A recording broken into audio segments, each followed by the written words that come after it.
তিতা মিডা বুঝে না, পাগলারে যে লাপে দিও না। কি লাভ হইল বলেন?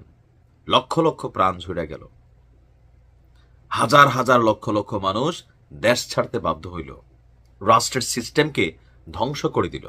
আগামী কয়েক যুগের জন্য পশ্চিমাদের কাছে ঋণগ্রস্ত একটা রাষ্ট্র হিসাবে পরিণত হয়ে গেল। কথা বলছি রাশিয়া ইউক্রেন যুদ্ধের সর্বশেষ যেই টেলিগ্রাফ, আন্তর্জাতিক গণমাধ্যম টেলিগ্রাফের যে এক্সক্লুসিভ প্রতিবেদন, এটা আমি বহুত আগে থেকে বলছিলাম, just matter of time. Putin ঝুঁকবে না, ঝুঁকতে হবে জেলিকে।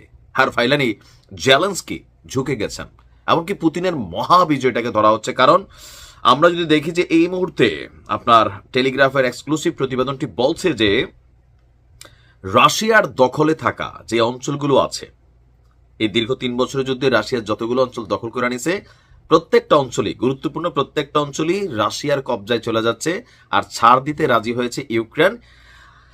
প্রতিবেদনটি বলছে যে ট্রাম্পের সমর্থিত সম্ভাব্য যে শান্তি চুক্তি খুব শীঘ্রই হতে যাচ্ছে। রাশিয়া অধিকৃত, মানে রাশিয়া যেই জায়গাগুলোকে দখল করে নিছে সেই জায়গাগুলোকে ছেড়ে দিতে প্রস্তুত ইউক্রেনের প্রেসিডেন্ট জেলেন্সকি। আর গতকালকে ব্রিটিশ দৈনিক দ্য টেলিগ্রাফের এক প্রতিবেদন এই তথ্য সামনে নিয়ে আসছে। আলাস্কায় আপনার ট্রাম্প এবং রাশিয়ার প্রেসিডেন্ট পুতিনের মধ্যে একটা উচ্চ স্তরের বৈঠকের প্রস্তাব উঠে এসেছে। বলা হয়েছে ট্রাম্পের সমঝোতা প্রস্তাবে ইউক্রেনের আরও ভূখণ্ড ছেড়ে দেওয়ার শর্ত থাকলে জেলেন্সকি ইউরোপীয় নেতাদের তা প্রত্যাখ্যান করতে আহ্বান জানিয়েছেন। যে আরো যদি পুতিন চায় তাহলে যেগুলো দখল করছে, তবে রাশিয়াকে তাদের ইতিমধ্যেই দখল করা কিছু অঞ্চল ধরে রাখার সুযোগ দেওয়া যেতে পারে। আসুন দেখি এই সুযোগে পুতিন কাকু কি কি পাচ্ছে। পুতিন কিন্তু যুদ্ধ করতে আসছিল দুইটা প্রদেশের জন্য, লুহানেস্ক এবং দনেৎস্ক। কারণ ওই অঞ্চলগুলোতে রাশিয়া ভাষাভাষী, রাশিয়ার সংস্কৃতি বা কালচারের সাথে কানেক্টেড অনেক মানুষ ছিল। রাশিয়া অঞ্চলগুলোকে প্রত্যক্ষভাবে নিয়ন্ত্রণ করত। ওইখান থেকে কিন্তু ঝামেলাটা পাকাইছিল, আসছিল দুইটা লেগে। এখন পাইল কয়টা? লুহানস্ক, দোনেস্ক, ঝাপরঝিজিয়া, ইউরোপের সবচেয়ে বড় বিদ্যুৎ কেন্দ্র যেটাকে বলা হয়ে থাকে। খেরসন খুবই গুরুত্বপূর্ণ একটা স্থান, লাইক বাংলাদেশের চট্টগ্রাম। ক্রিমিয়া, এটা অলরেডি পুতিনের হাতে আছে। তো এই 6টা অঞ্চলের নিয়ন্ত্রণ, এই 5টা অঞ্চলের নিয়ন্ত্রণ আপনার টোটালি রাশিয়া পেতে যাচ্ছে ভূমি সহ। এর ফলে যুদ্ধক্ষেত্রের ফ্রন্ট লাইন, মানে সম্মুখ যুদ্ধটা স্থির হয়ে যাবে। আর আগামী শুক্রবার আলাস্কায় ট্রাম্প পুতিন বৈঠকের আগে জেলেন্সকির এই ঝুঁকে যাওয়াকে তাৎপর্যপূর্ণ হিসাবে দেখছে বিশ্লেষকরা।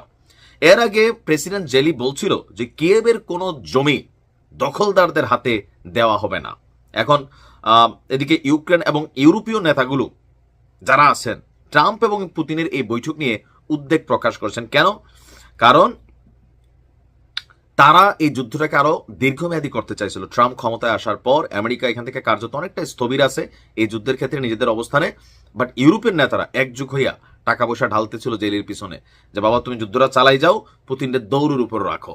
কিন্তু এখন ট্রাম্প সামহাউ, যখন সে তার ভিন্ন অবস্থান প্রকাশ করছে, ইউরোপের নেতারা টেনশনে, কারণ জেলি দিন শেষে আমেরিকার কথাই শুনবে। আর এটা থেকে কার্যত আমরা বুঝতে পারছি রাশিয়ার বিশাল বিজয় অর্জন ফাইনালি হয়েই যাচ্ছে, কাগজ কলমে শুধু বাকি আছে।